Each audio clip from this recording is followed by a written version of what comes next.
Here we have a new 2026 Genesis G70. This one comes in the 2.5T Prestige all-wheel drive trim level. Capri blue is the paint, and then obsidian black leather interior. The powertrain consists of a 2.5-liter turbocharged 4-cylinder engine that's made into an 8-speed automatic transmission. As we come around to the front end here, ever since this got its redesign, I've absolutely loved the front fascia here. LED headlamps along with the LED daytime running lights. Just a super sporty look while still looking luxurious. Down to these wheels.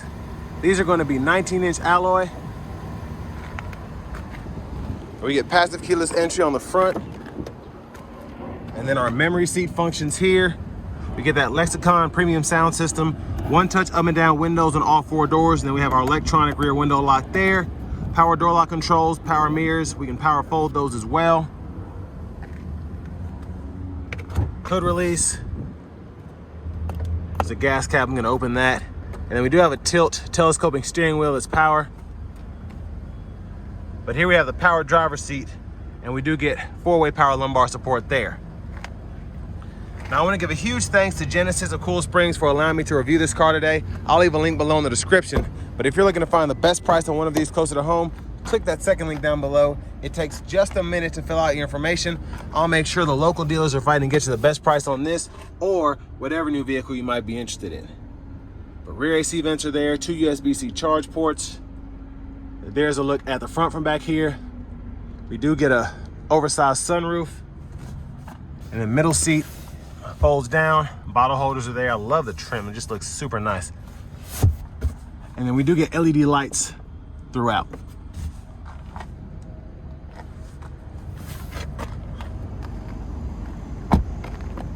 There's the gas cap.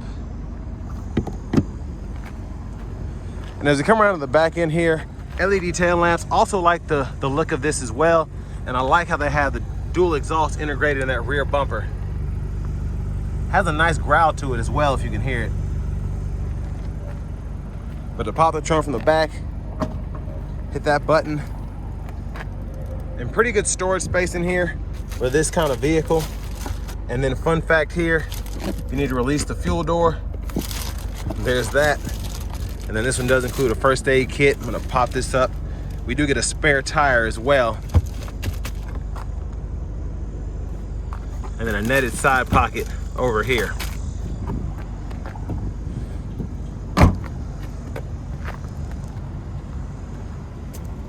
But to the rear passenger side, if you wanna fold the seat flat, pull up here. And there you go. Top tethers for the car seats are integrated on the back, well, behind the seats themselves. And then your lower anchors are behind these covers. And it's just kind of like a push latch, which I like. It's not just a cheap cover that could pop off very easily. It's right in there. Child locks are right here on the side. If you ever need those, just stick a key or something in there and twist it.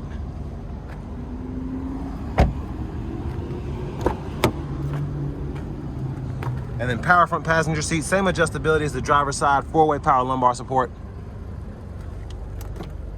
Lockable glove compartment with the owner's manuals. And now we're just gonna take a quick look at the window sticker. And y'all can pause anywhere you need to if you wanna take a closer look at anything.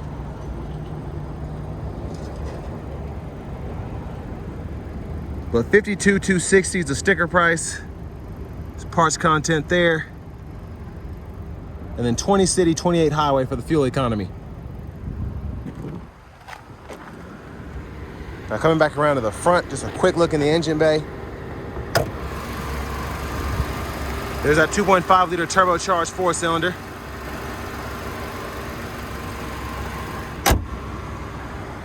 Let's go ahead and check out the blinkers.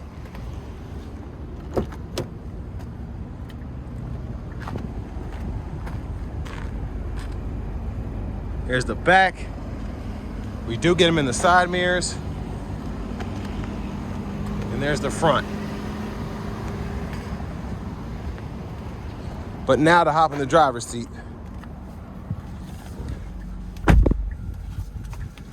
So a nice leather wrap steering wheel here. I like the design. There's the horn. I also like the sound of that as well.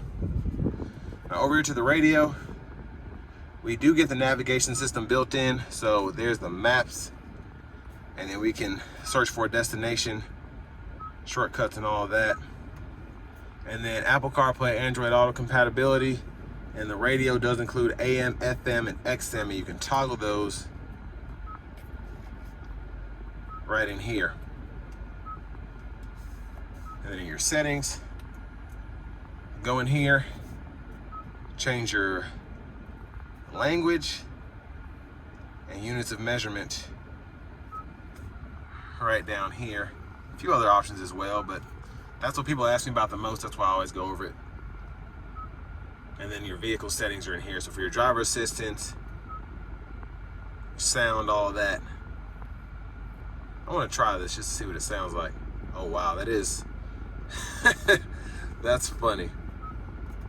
That cracked me up. Now for climate controls, you do get dual zone automatic. So you can do a little bit in the screen here, but I always like to use the soft touch down below. That includes the 3-stage heated cooled seats. You get the 2-stage heated steering wheel, and then you can adjust fan direction, fan speed, all of that there. Cut the whole system off and then adjust either side's temperature with these knobs. Backup cameras there. Guidelines follow you as you turn the steering wheel. Front camera. And then you have the hazards button here. Volume knob, click that to turn the audio off. Tune knob on this side. And then you have shortcuts for the settings, media, custom button, and then the navigation. But down here, 12 volts, and then you have a USB-A port, and that's to run your CarPlay, Android Auto. Wireless charging pads right here. There's your indicator for when the phone's being charged. And then for the shifter, push this button on the side, pull down for drive, tab up for neutral, pull all the way up for reverse, press P for park. And then for your drive modes, you do get quite a few: Eco, Comfort, Sport, Sport Plus, then you have a custom mode. And then traction control, parking camera, automatic brake hold, parking sensors, and then your electronic parking brake. Pull up to engage, hit the brake, press down to disengage. Now up here, garage door transmitter, sunglasses holder, sunroof and sunshade controls are here. You have the lights for either side there. So that's a one-touch slide there. Decent size opening. And you can one-touch shut it back. But there's a look at the back seat from up here. Vanity mirror. And then back to the steering wheel itself, left side stalk, excuse me. And then your high beams are there. Auto high beams, you can turn those on or off while you're in the auto low beam mode. And then you have your automatic wipers, one time off, auto low high. You can adjust that auto sensitivity there, pull up for the front fluid. We do get paddle shifters behind the steering wheel, which is always fun. And then smart cruise, activate that there, set the speed, pause, resume, gap adjust for the smart cruise, and then the lane centering is there. This little scroll bar, you can push, and then you also have the sub menus you can go through. So depending on what you're trying to do, you can use this to scroll through certain things and then hold this down for an OK. So tire pressure monitors, all of that. And then this mode button goes through the audio sources. You can set that up, what you want it to go through. So if you don't want it to go through the AM and FM, you just want it to go through the USB drive, Bluetooth, and the CarPlay, you can do that. Voice recognition, track list or radio station presets here, volume up, down, mute. And then you have a custom button here that you can set up. Bluetooth there. Push button start. It's kind of hard to see the button. It's bright. But here we have the key fob. I know it's in plastic, but push button start is there, or the remote start, excuse me, is there.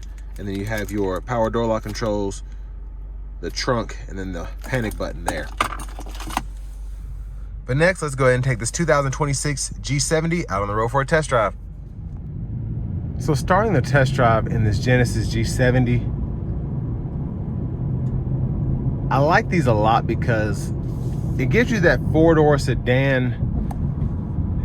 It's almost like a C-Class to me, maybe like between a C-Class and an E-Class. But I absolutely just love these as cars. Now, they're not the roomiest for me, being as tall as I am, but one of the great things about these is you do have the setting here on the side of the seat where you can actually adjust for whoever's sitting in the back if you have your kids with longer legs or whatever, so that they have more space. And that really helps kind of get three relatively tall people in the car.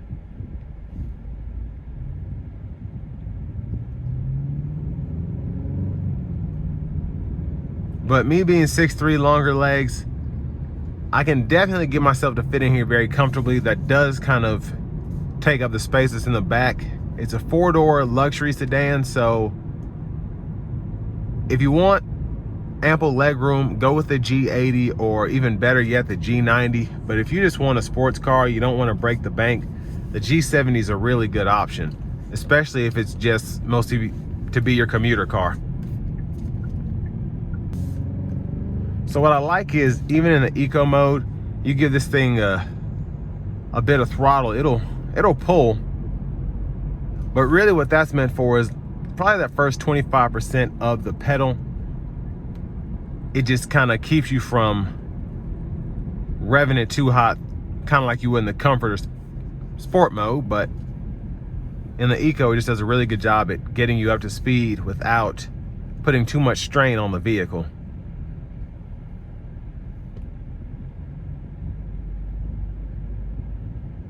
And I did put on that setting earlier to kind of make the active sound as loud as possible, which I enjoy. Specifically, if you put this thing in a sport mode, it just gives a nice, again, active sound. It's not too much, it's not real, but I still like how it goes along with the car.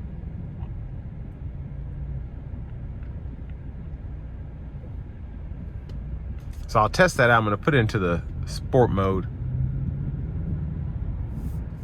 And just an exaggerated rumble, let me put it that way.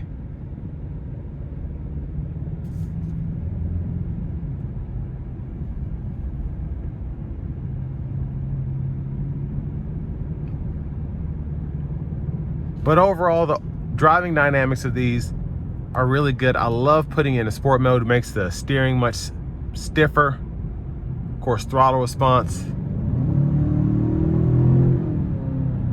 And as you can see, the car does not sound like that at all, but it makes it sound like that, which I love about these. Almost like an AMG sound, if that makes sense.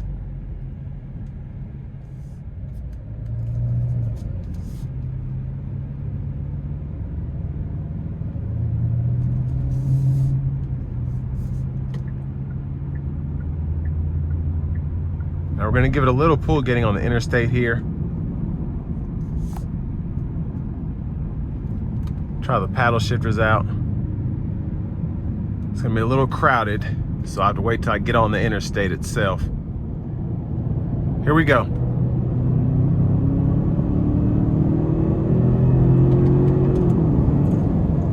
Yeah, that's crazy. Just doing a pull there from about 40 to 80, I only shifted what, once?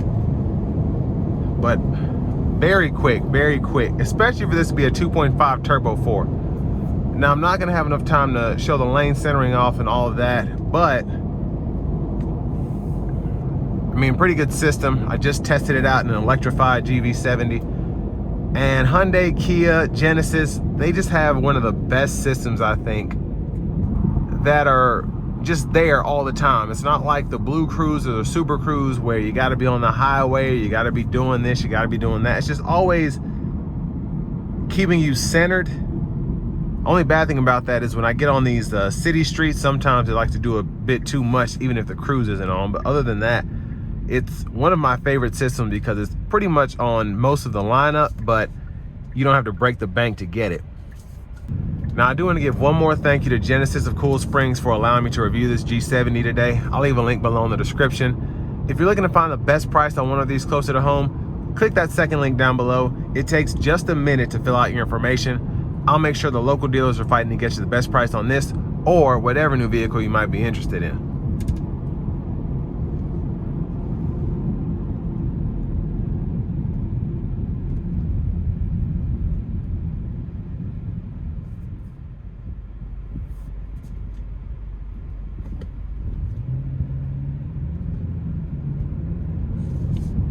Now, I do think this is a solid luxury bargain. You know, just on paper, you get a 2.5 turbo 4, 8-speed automatic. This one particularly having the all-wheel drive system. The interior feels premium while not feeling overwhelming. Everything kind of makes sense. I don't feel like it's like the newer Mercedes where everything's in a screen and you're, you know, it's very easy to get lost in that system. Here, again, everything makes sense. It's where it's supposed to be. Drivability is great. It's just a great car to be under 55 grand in the luxury sedan market. And if you're looking at a Mercedes, BMW, definitely take a look at this as well. I think you'll be pleasantly surprised. But with all that being said, this will bring me to the end of my review of this 2026 Genesis G70.